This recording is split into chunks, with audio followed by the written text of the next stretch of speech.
Renata, how long have you lived on the farm? I have lived on this farm for 2 years.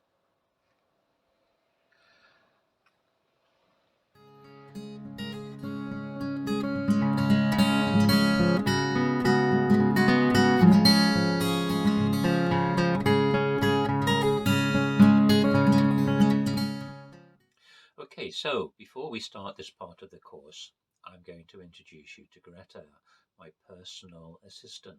She will be doing all of the translations for us during the rest of this course. So, say hello, Greta. Hello, my name is Greta. I look forward to working with you.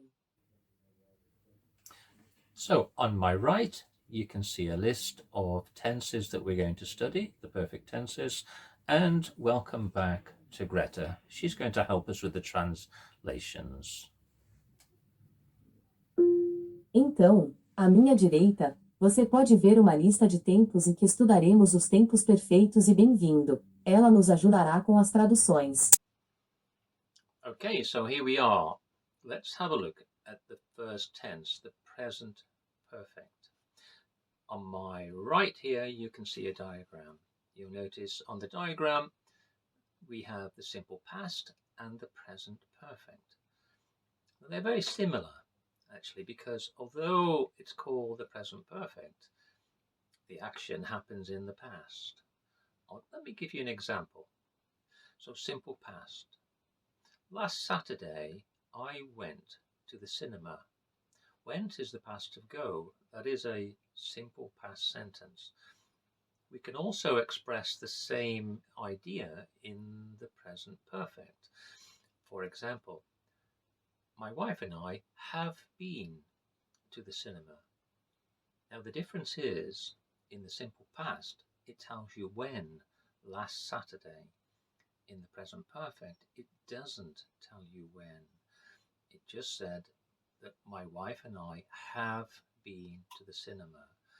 Now the construction is as follows. Or has, see to my right, have or has plus a past participle of the verb. Now I'm sure you'll remember that a verb in English has three parts: the present, the past, and the past participle, the third form of the verb.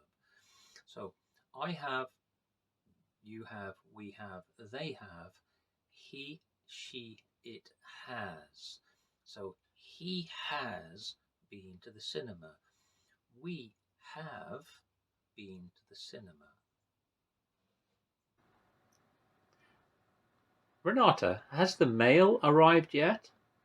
Yes, the postman has arrived. Here's your mail. Thank you. Okay, before we go and have a look at Renata giving us some examples, the present perfect has another use to, and that is where an action started in the past is still continuing now and may or probably will continue into the future. Let me give you an example. I have studied English all my life. Have studied English all my life means that I started to study in the past, doesn't tell you when.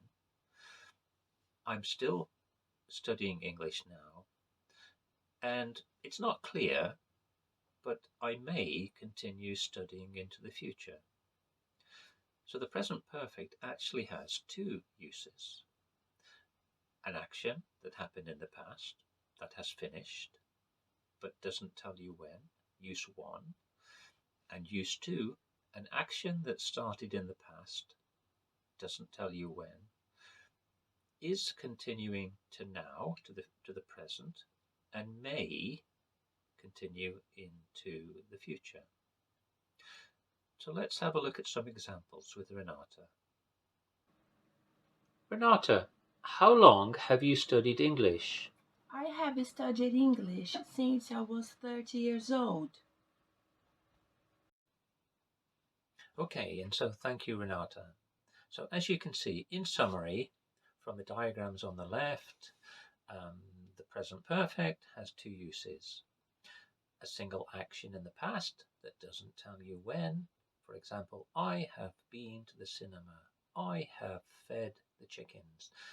And also the second function, a single action in the past that doesn't tell you when, but does continue to the present and may continue into the future. Okay, so that's the present perfect finished. So let's now move on to the past perfect. Ok, então esse é o presente perfect finished. Então, vamos agora passar para o passado perfeito.